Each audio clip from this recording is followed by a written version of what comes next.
All right. Hi, everyone. Welcome to KatKast, the podcast where governance meets growth. I'm Katherine, founder of KatKast Solutions and Secretary General at Access. Over the past decade, I've worked across finance, technology, mission-driven ecosystems, helping scale startups across APAC while building for public good.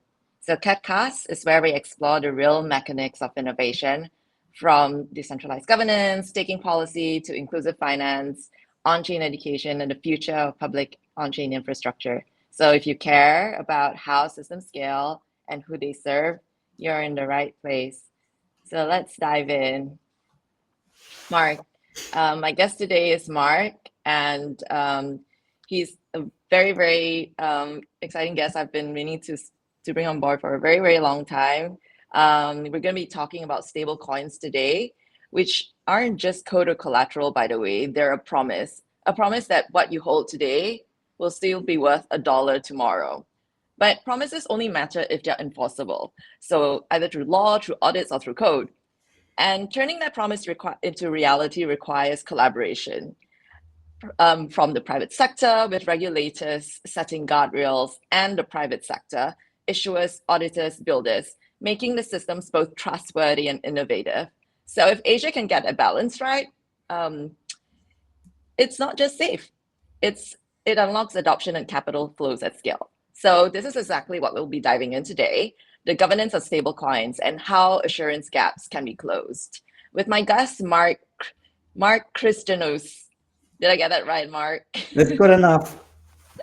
Marc is an associate director at SixBlocks Audit, a member of the CCSS Steering Committee, and a contributor to ISO standards. Marc, welcome to KatKast.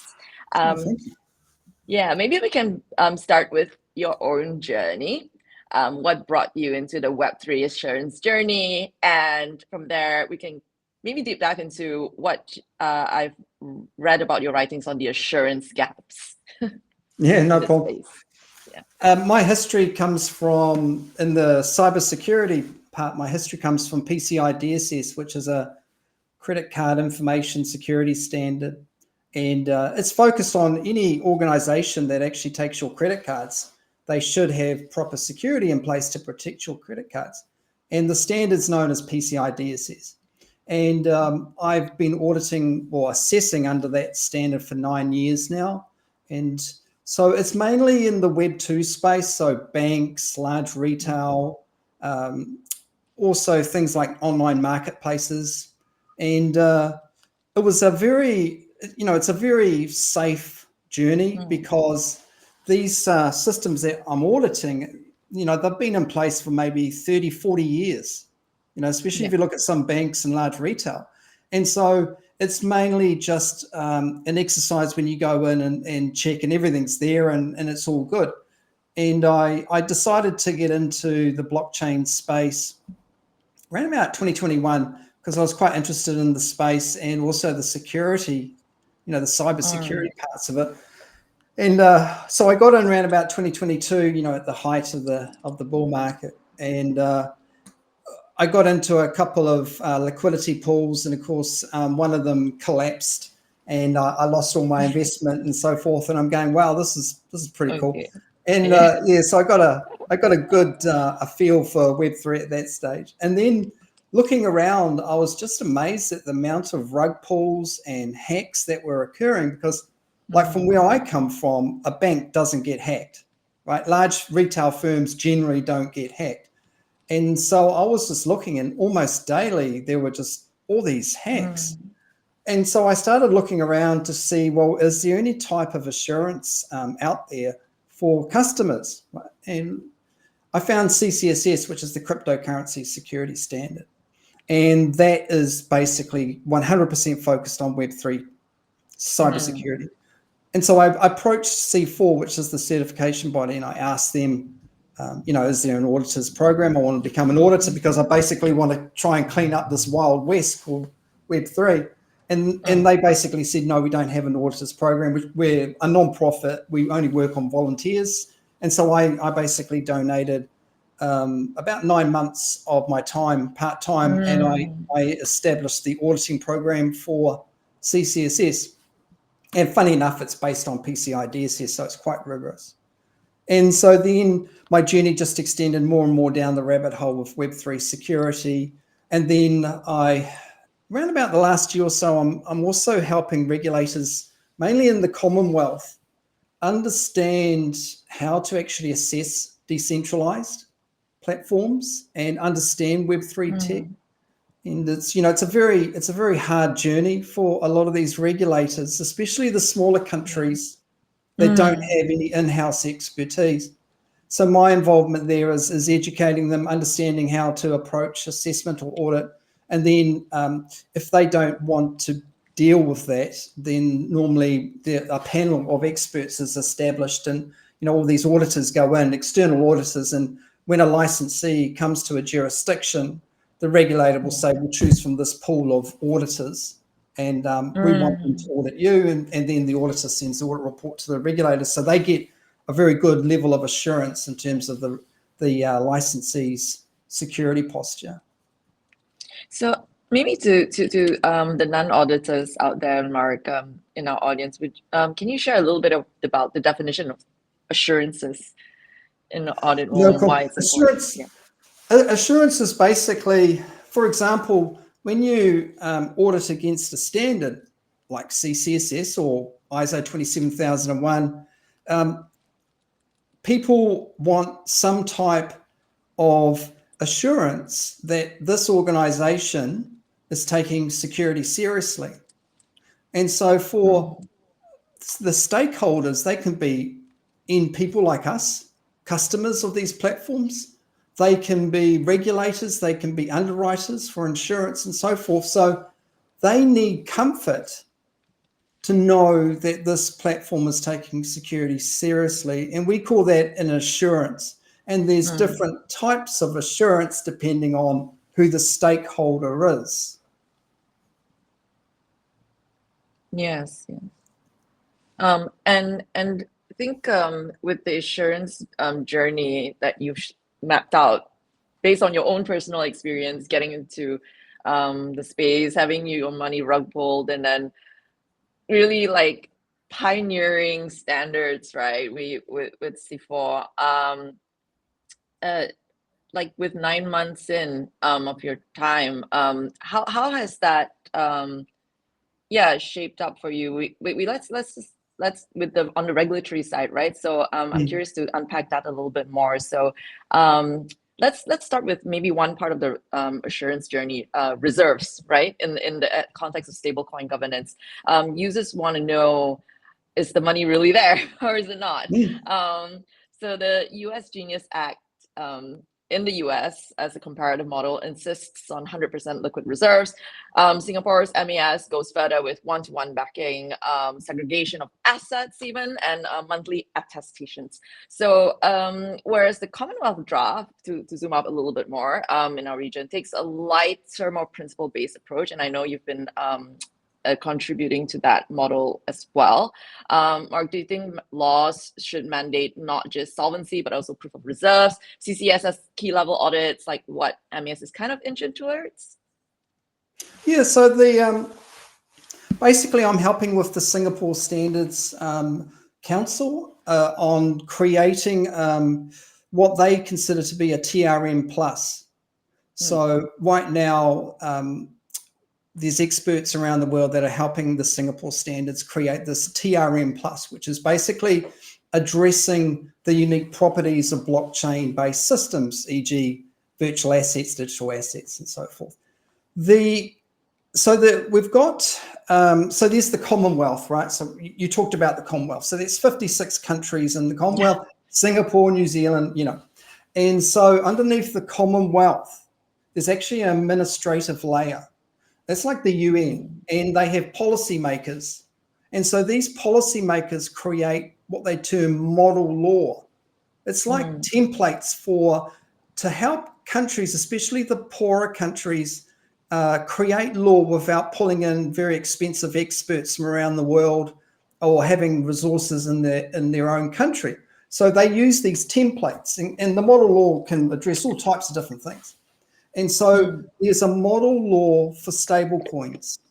And so I was part of the working group. There was actually wow, there's maybe 34 experts from around the world, bank governors, finance ministers, all around the Commonwealth contributing to this model law. And it's a very exciting model law. It's quite comprehensive. And currently the draft version of the model law, so it's completed. It's now in a certain type of draft where all the attorney generals of each Commonwealth country get a copy of this draft, and then they review it to see, if they're happy with it and needs changes and so forth. Now, the Commonwealth model law on stablecoins has a tiered system. So you have tier 1, tier 2, tier 3 / tier 0. Tier 1 are the stablecoin issuers that can really impact a country's financial institutions, right? So like what we call systemic risk. And so at the tier 1, we're talking about if there's ever a bank run or the DPEGs or so forth, it could impact the financial mechanism of a country, right? So they're very, very, important. And so there is one-to-one backing for tier 1 and I believe tier 2 as well. So they also talk about high quality assets as well, liquid assets. So again, it's like the rest of them where you basically, you can't even have, I think at tier 1, you can't even have other virtual assets in there. They've got to be high liquidity, high grade backing, and it's one-to-one. And it goes down. So I think the tiered model is quite unique in that and for example, the model law actually addresses DAOs. So DAOs that are creating stable coins, that's addressed in the model law. You've got algorithmic. Stable coins are also addressed in the model law, which is quite unique, as you can imagine. I mean, I don't think the Genius Act even wants to go down the algorithmic stablecoin route. But what this model law, one of the key reasons there's a difference between the model law is that it's created for countries, whereas the Genius Act is basically created for the banking sector in America, right? There's a problem that the US has in terms of this type of thing, basically, federal and state and so forth. And so the model law doesn't even look at that because that's not a problem in the Commonwealth. So Americans, I believe, are using the Genius Act to basically fix a problem that exists in America. The Commonwealth doesn't have this problem.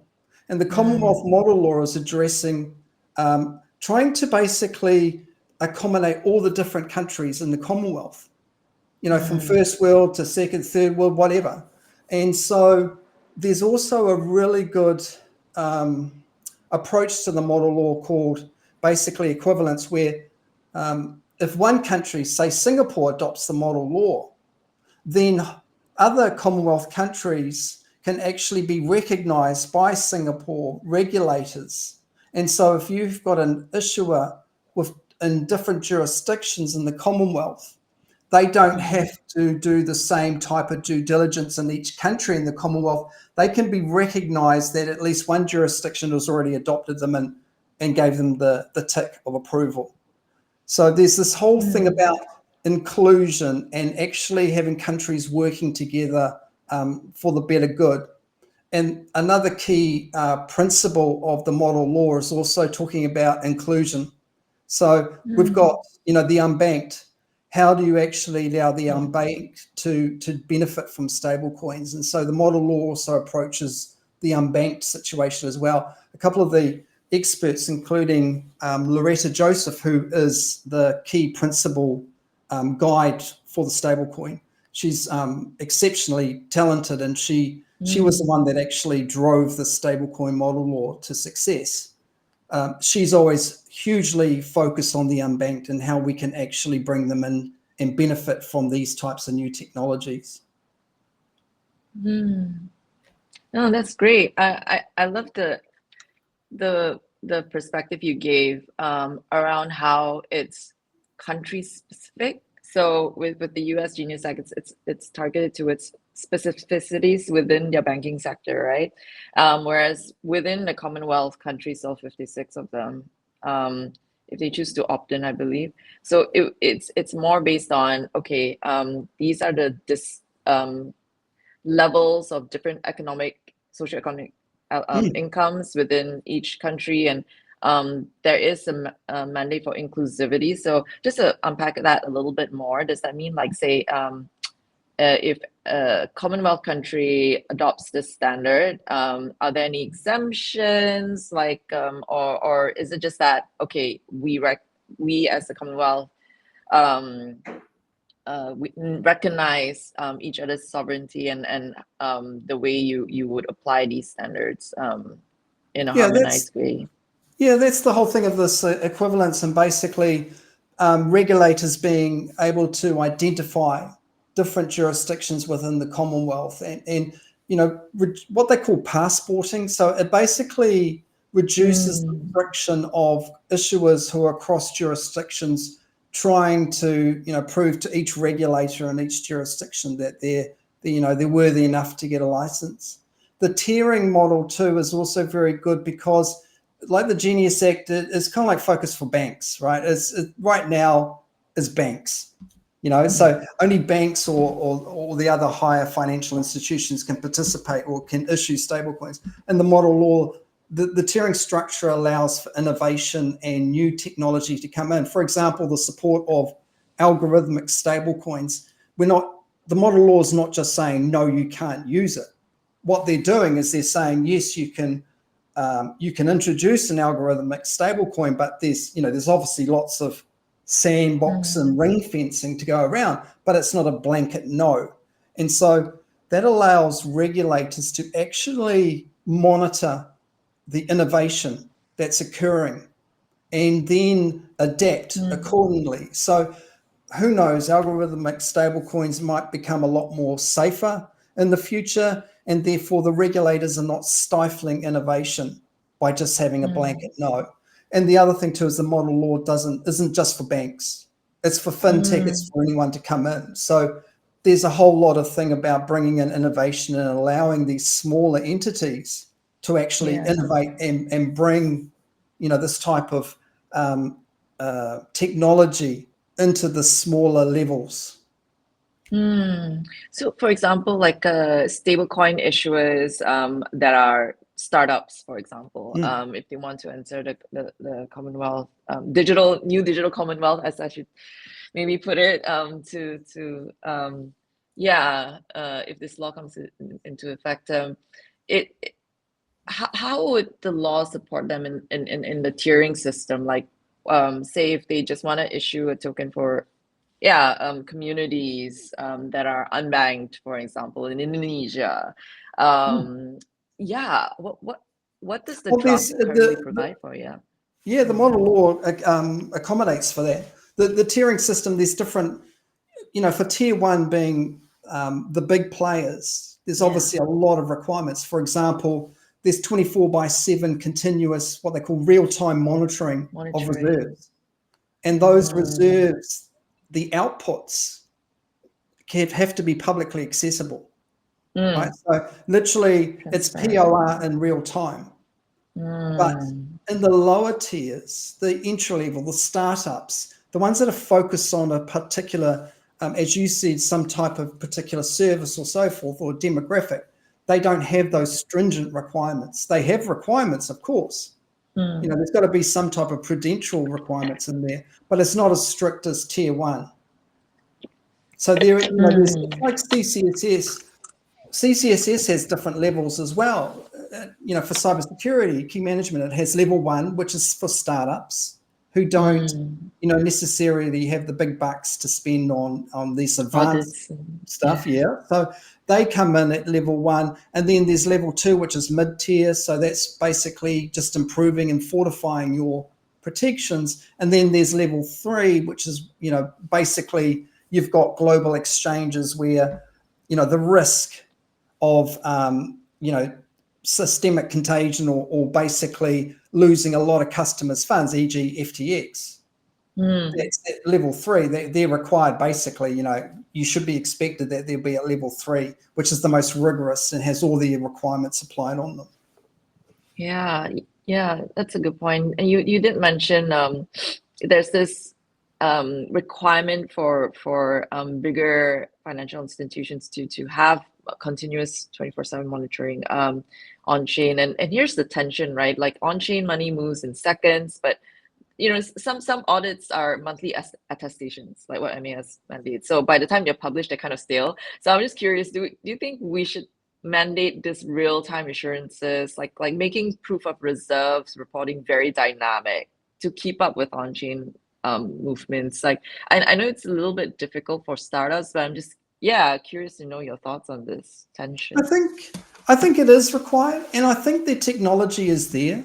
And I mean, I'm not 100% across it, but there are products out there that I'm aware of that actually provide this continuous monitoring for POR. Yeah.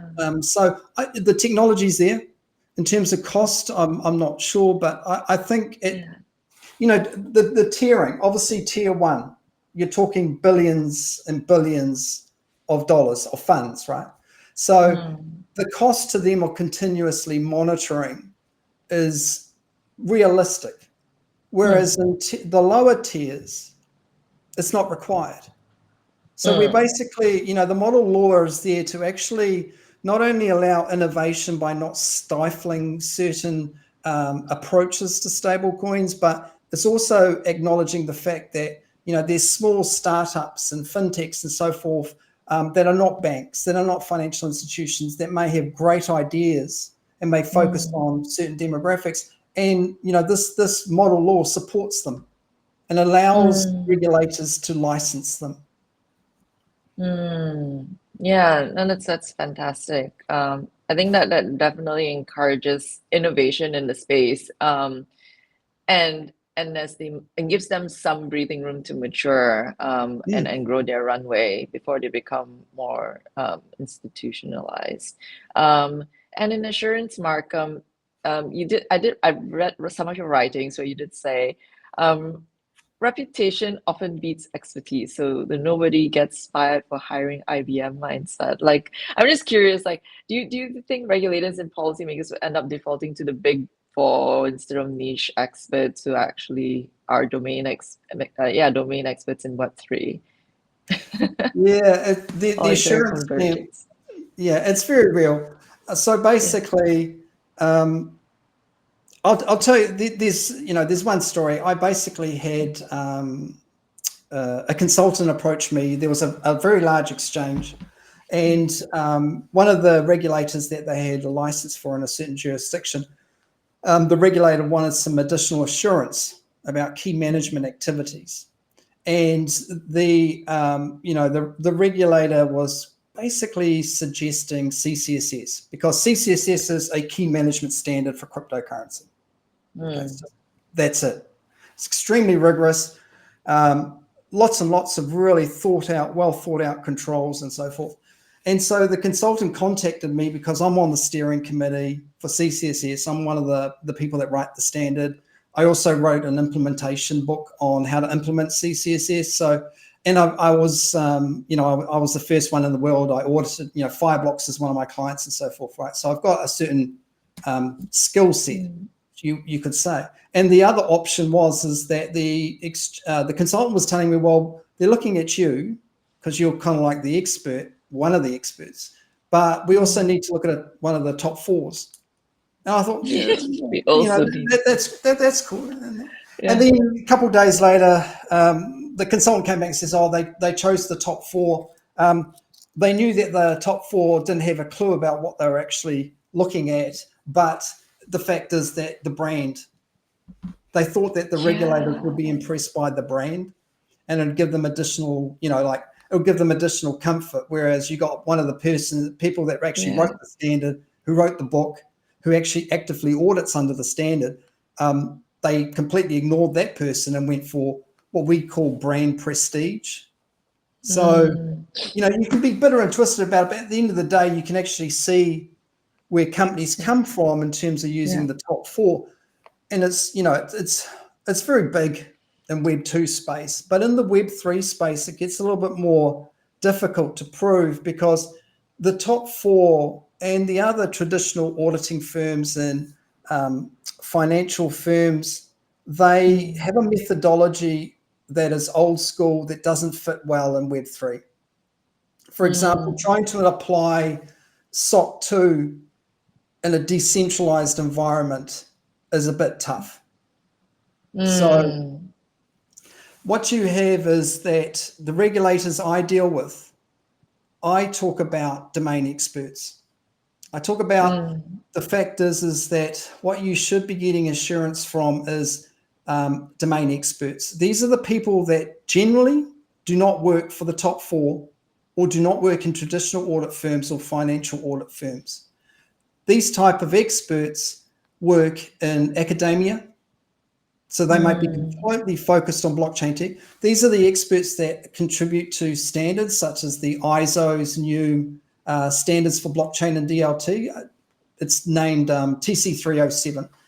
And they're also experts who started up businesses in Web3, grassroots businesses, Hacken, Hellborn, Hashlock, all these grassroots organizations. That is where the domain expertise is. They're the ones that understand decentralization. They're the ones that understand systemic contagion of smart contract daisy chains.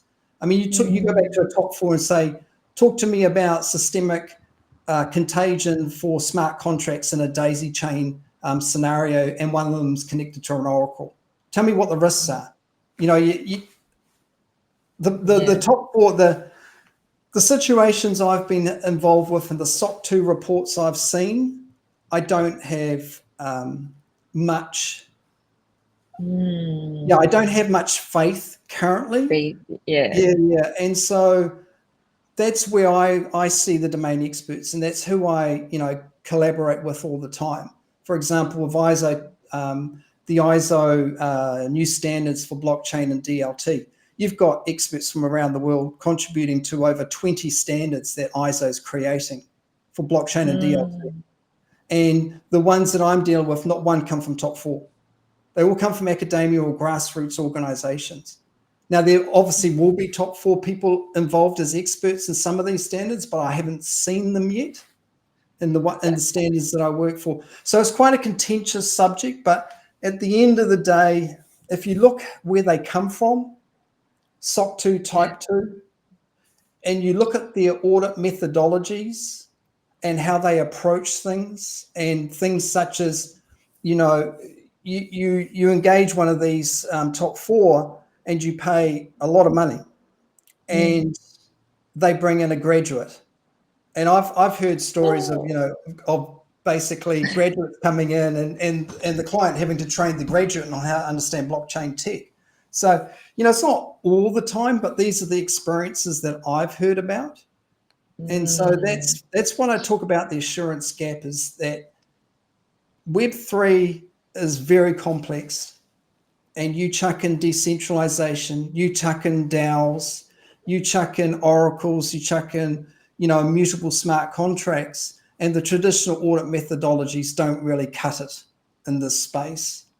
And, the other thing too is you'll see exchanges and other full custody providers, they'll talk about, hey, we're SOC 2 Type 2, we're ISO 27001, trust us. But a lot of them, what they don't understand, the exchanges and the full custody providers, and also the customers and regulators, some of them, is that these standards or these attestations only cover baseline security controls, patch management, configuration management, change management, access management, all the basics, but they don't address the unique properties of blockchain and DLT systems. And so what you do is you have a gap. Yes, they've got good foundations and basic security controls, but the door's wide open or there's no roof on the building because they haven't used CCSS to ensure that their key management activities, are basically secure for how cryptography works in Web3.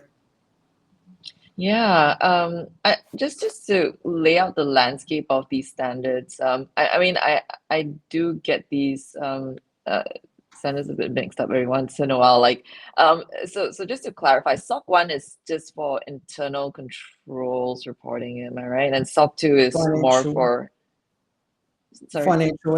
It's financial from memory, and SOC 2 starts getting into security.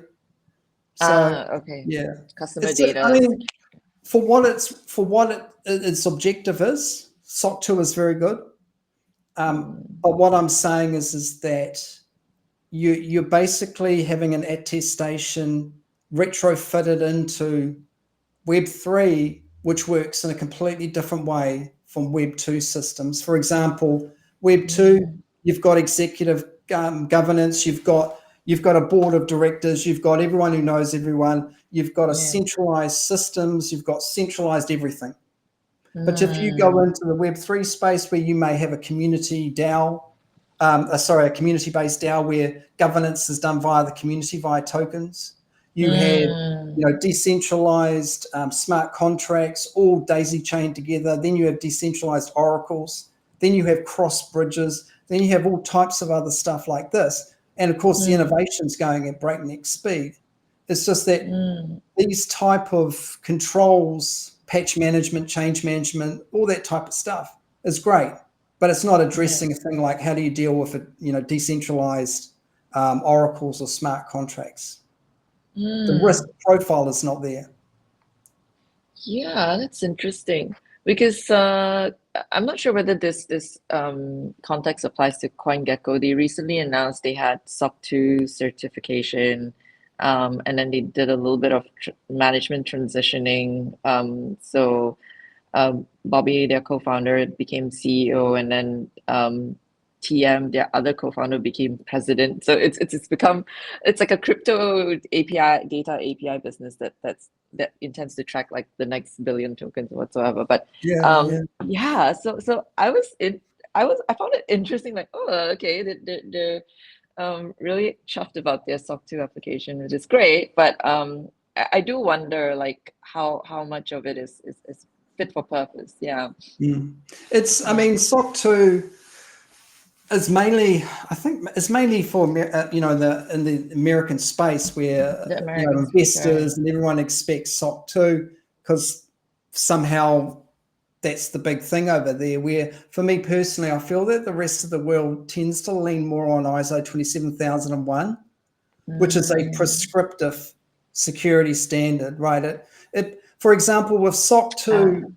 You get the client to write up a service description. Basically, this is what we do. It's an assertion. This is what we do. This is what we have. These are the roles we have. These are the controls we have, and so forth. And then it's up to the auditor to look at the assertion that they've made, the statements, and actually prove that the statements are true and valid. That's a very oversimplified approach to that. Whereas if you look at something like CCSS or ISO 27001, it says you've got to have this control in place and it's got to work like this. In SOC 2, there's no control catalog in terms of you must have this control and it must work like that. And so that gives you flexibility in terms of what control you implement to meet your objectives, how the control functions, and it's all up to the user and basically the auditor to gain some level of assurance that the control's fit for purpose. But in the ISO world and the CCSS world, where it's very prescriptive, you are told best practice, this is what you do. And in these types of things, it's a lot more needed, because a lot of the times people don't actually understand that you really do need to have a certain control here because it's absolutely vital, right? You need to think about the risk of using a single signature wallet, for example. So, in CCSS, there's actually a requirement that says if you're considering using a single signer wallet, e.g. like a hot wallet, you need to understand the risks of actually having that wallet in place. And those risks need to be addressed, treated. There's nothing like that really in ISO 27001 and definitely not in SOC 2. Wow. So this is where you see the assurance gaps. And, like another big thing smart contracts are so absolutely vital for stablecoins, right? Tokenization, stablecoins are the foundation for all these things. But if you look at a control from ISO 27001 or SOC 2, and you look at that, it's kind of like, yeah, you should get an audit done maybe once a year, software code audit once a year, and maybe if there's a significant change, you know, you get an audit. Yeah. But that doesn't fit in Web3, because one slight little change to smart contract code in Web3 could mean the difference between you having your customers' funds and you not having them in a couple of seconds when someone finds a vulnerability and hacks it.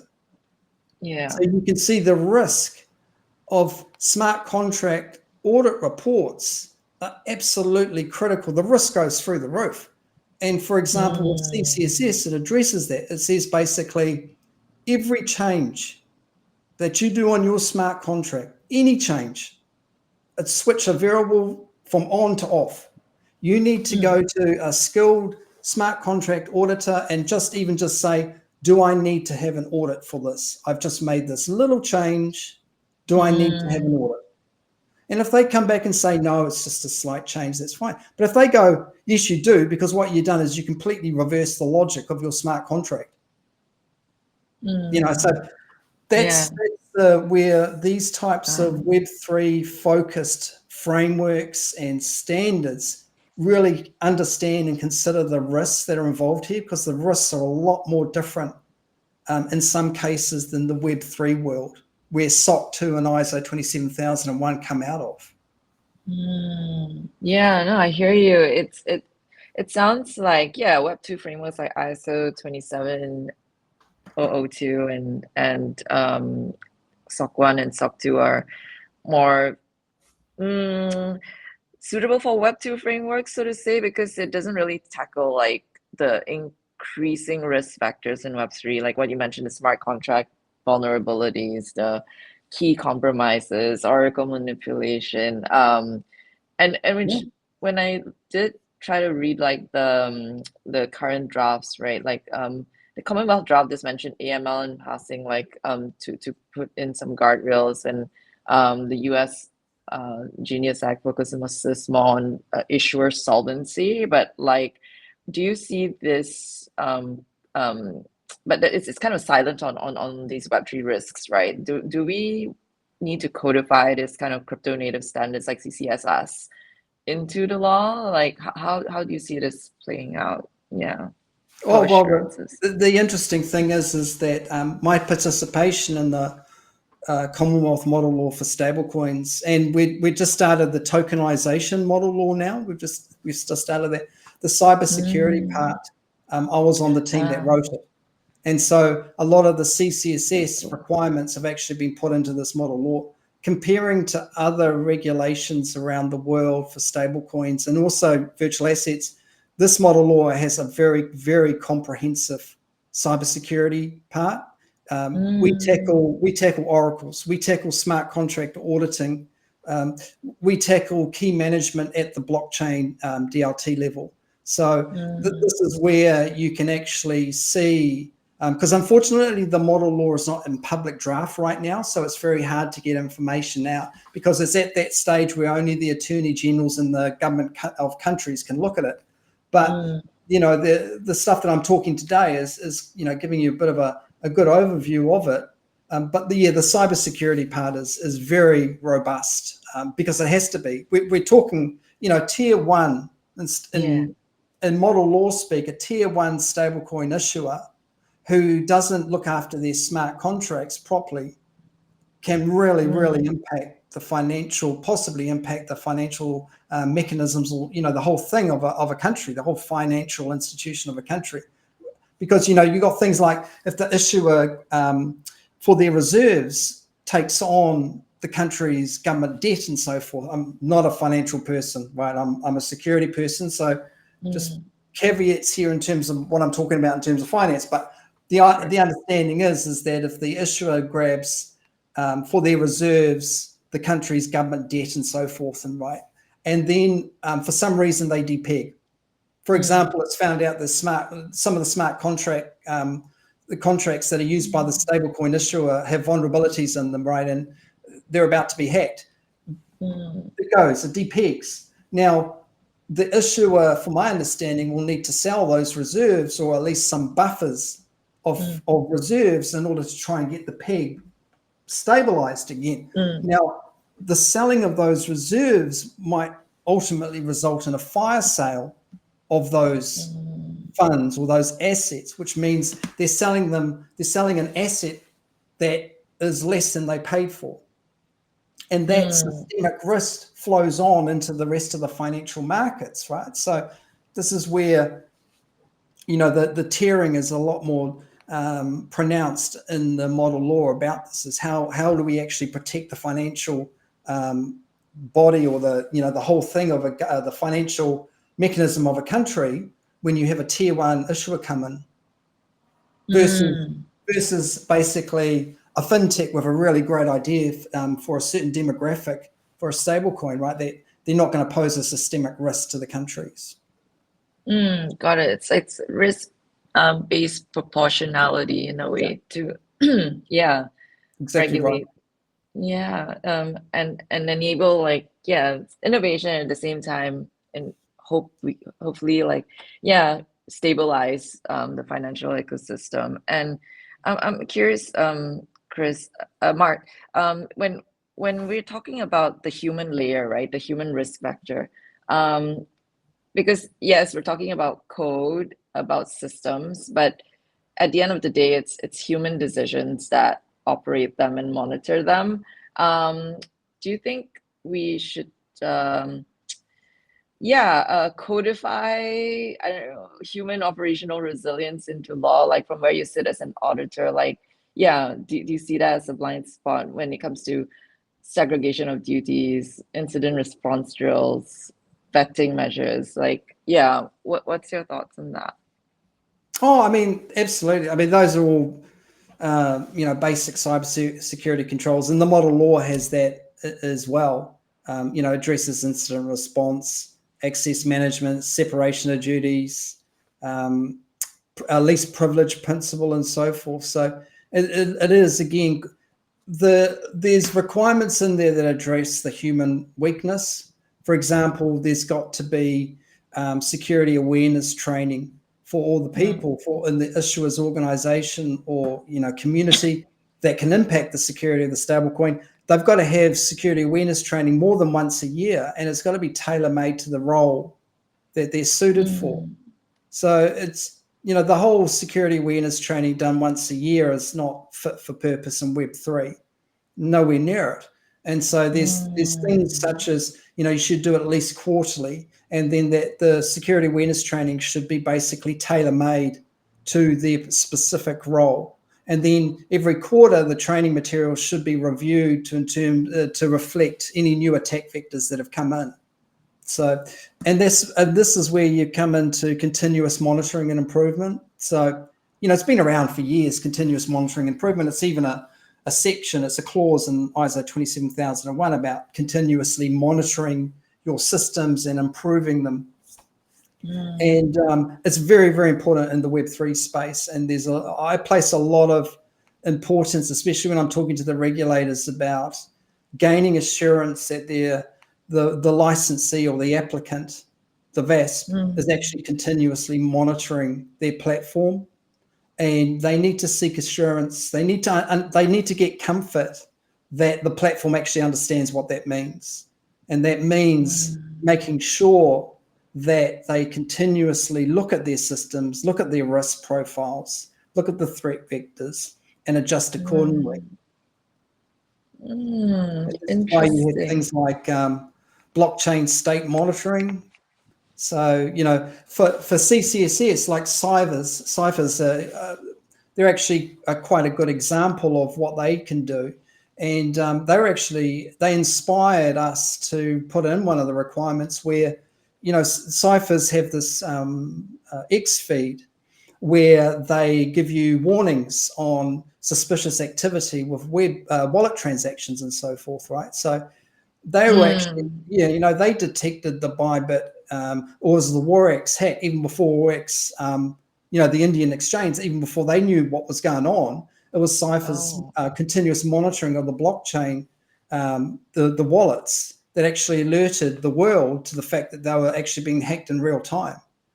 And so this is, again, like a continuously monitoring control as well. And so we've put requirements in CCSS for that. And it's also in the model law for stablecoins, is that they got to monitor their relevant blockchain state, which is what you got to write it as for standards writing.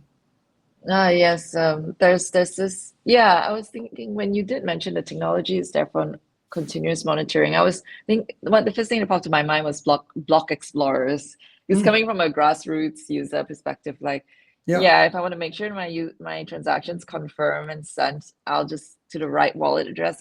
I'll check the block explorer, but it's really not user-friendly by way of UX at all. Like that there needs to be some kind of basic technical understanding of how smart contracts work before. Yeah.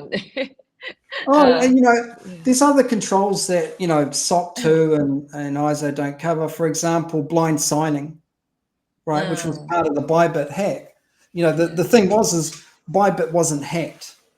Their service provider was. Their wallet service provider, Safe, was hacked. Okay, so a baseline security control for that is service provider management. So obviously you would expect Bybit to have service provider management and do due diligence before you bring a service provider on, what have you, monitor them. And so that's the thing there is well, that's a baseline control. That's really old school. Look at making sure your service providers behave themselves. But then you've got things such as, well, continuously monitoring what the state of the blockchain is, or what their components that they're giving you, the oracles, making sure that their oracles are not, in state of manipulation and so forth. And blind signing. So again, this is not a baseline control, the difference, how do you fix blind signing and the techniques around that. There's no controls in baseline for that, but there are controls in, say, certain frameworks for Web3, and also in CCSS, there's a requirement around verification of funds and destinations before you send, which incorporates, well, do you actually, are you using clear signing controls, devices? The other thing there is off-chain verification as well, or what they call off-flow verification. Basically, you test the transaction before you run it real, right? And I think Ledger partnered with Cybers or someone where you could actually test your transaction before you send it for real. And so that's this offline or off-chain verification process as well. So blind signing problems, off-chain verification, all those types of things. They're controls that are very unique to Web3. Yeah, very true. And then when you mentioned security awareness exercises, so at Access we did do a Uniswap Labs panel, and at the end of it we had a quiz, a DeFi safety quiz that was issued by the Uniswap Labs team, but it was again more for like grassroots DeFi users. And it was interesting to see like how complicated the quiz actually was. Like literally for me, even as a crypto native, I didn't get full marks. It was a bit, but it talked about like, the risk factors you described, like, okay, if you're signing this transaction, how do you know whether it's a scam or not? How do you identify these vulnerabilities? And I thought, okay, that's interesting, but I felt that there needs to be a more holistic effort across the ecosystem to kind of, how do you say this, like really bake this in, not in a I don't know whether you think it should be extremely prescriptive. I would love your thoughts on where you sit on the spectrum on controls, or whether it should be completely flexible. Well, I suppose the thing too is you got to look back and say, well, why have we got these issues in the first place? and its complexity of the whole transaction process. I mean, you can't pull anyone off the side of the road who's not, aware of crypto and tell them to install MetaMask in their web browser and run a transaction, right? Or create a wallet and then run a transaction. There's absolutely no way someone off the street is going to actually be able to do that by themselves without some type of extensive YouTubing. And so, it's the whole reason we've got this type of stuff is that, you're at startup phase, things that are normally hidden and abstracted in the Web 2 space is not there in Web 3 right now. So it's going to be very difficult to get, the rest of the world to embrace this type of new technology unless we start hiding all this complexity and make it as easy for them to transfer funds from one bank account to another. That's the level that we've got to get to in the Web3 space before we even go real mainstream right now. And then we get rid of things like blind signing, and we get rid of things like, off-chain validation of the transaction and so forth. So, and I know that there are projects out there where they're actually trying to abstract all this away, this huge complexity, and make it very simple for people. And that's what they do. Because, a lot of people that I talk to because I present in some cryptocurrency clubs. There's one in Wellington in New Zealand where basically anyone who's interested in cryptocurrency can come and meet with other like-minded people once a month. It's a club. And I gave a presentation to them about, security, basic personal security and so forth. And it was all just a matter of some people that I talk to, they think a seed phrase is like a password to your bank account. So I have this thing that looks like a password, very big password, very complex password, but isn't this a password to my funds? So if I lose this, can I just ring up someone and get it reset? And that's a lot of people, that's what they think about because crypto is finance. So they think back to their bank accounts. They think about passwords. They think about ringing up customer support to reset their passwords. They think about, if I lose my password, I'll just ring up customer support and they'll reset it. All good and done. And then they obviously attribute that to their seed phrase. And well, that's not actually the case. So those type of how we address that over, how we bring that across, that mindset that's been in here for decades, how do we bring that across to the Web3 space is another thing they need to address. And there's things like, social wallets and so forth, or what they call guardians, whereby you create a wallet using a smart contract and you can assign guardians to your wallet. So if you happen to lose your seed phrase or whatever, a couple of guardians will have some type of cryptographic proof or something that can actually help you get your wallet back. Right. In the event that you lose your seed phrase. So, it's something new that's coming in. I think Ledger partnered with two other service providers, one of them being like a big vault that would hold this, be a guardian.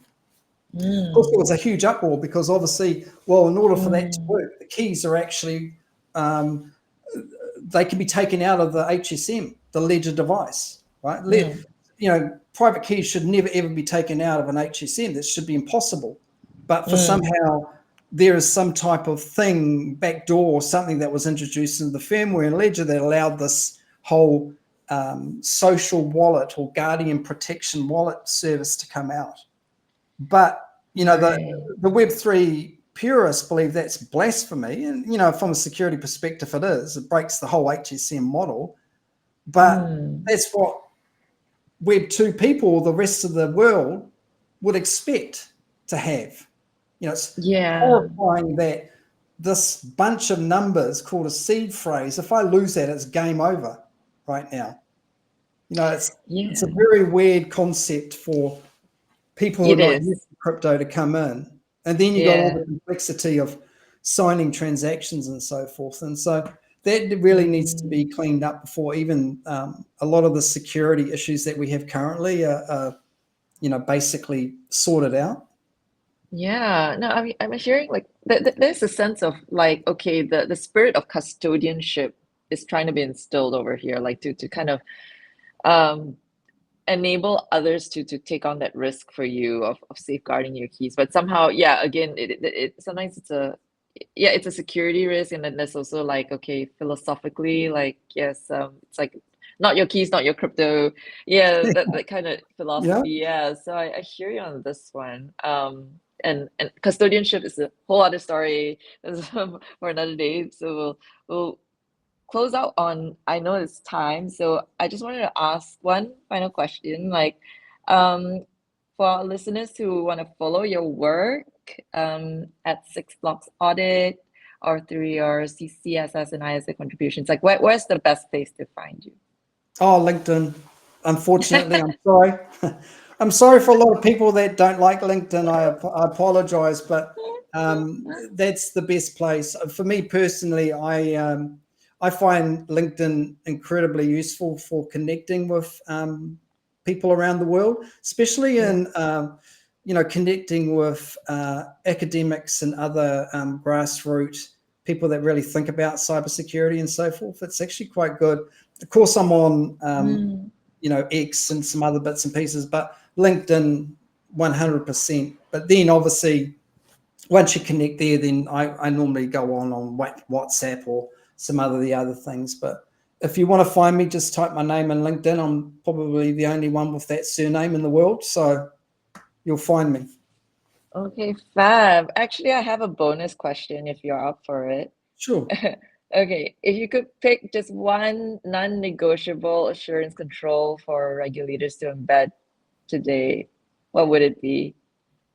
Ask the licensee, the applicant, to provide a key inventory of their critical keys.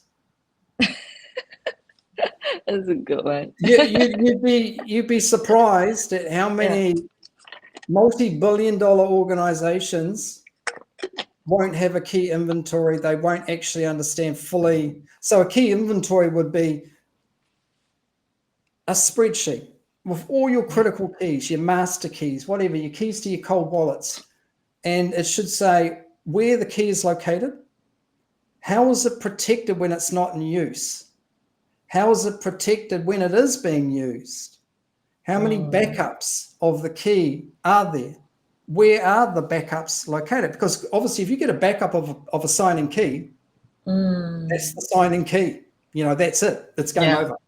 How are the backups protected? Who has access to the backups? Who has access to the operational keys?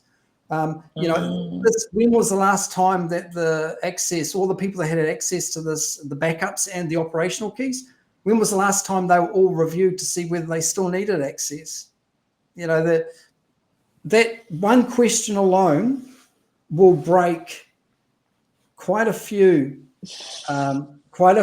major institutions that you think are very secure. wow. That's a very, very good question. Maybe something that we can pose to our recently appointed custodian at Access, BitGo. Because we have a ex yeah. No, BitGo became CCSS certified. Oh, that's fantastic. Yeah, that's good. Good to know. It's really, really good. It just came out on, sorry, LinkedIn. It just came out on Okay. LinkedIn. BitGo are CCSS certified to level 3. Wow, that's Yeah, great news. Yeah, should go yeah, congratulate the team then. Okay, definitely. So they fabulous. will have a key inventory. It's part of the CCSS requirement. Mm. Okay, very good. Good to know the excess treasury is in good hands. There Okay, you go. Mark, yes, wonderful speaking to you today, and we'll be in touch. Yeah, Okay, no I'll put problem. the links to your LinkedIn in the show notes as well. Yeah. No problem. And if you got any excuse to get me over to Singapore, you just say that Yeah. I absolutely love Singapore. Or any chance to get Oh, to yes. Singapore, I love Okay, we'll keep that in mind for sure. it. All right. No problem. Thank you, Thank you. Mark, and you have a good day. Bye bye. Thank you. Bye.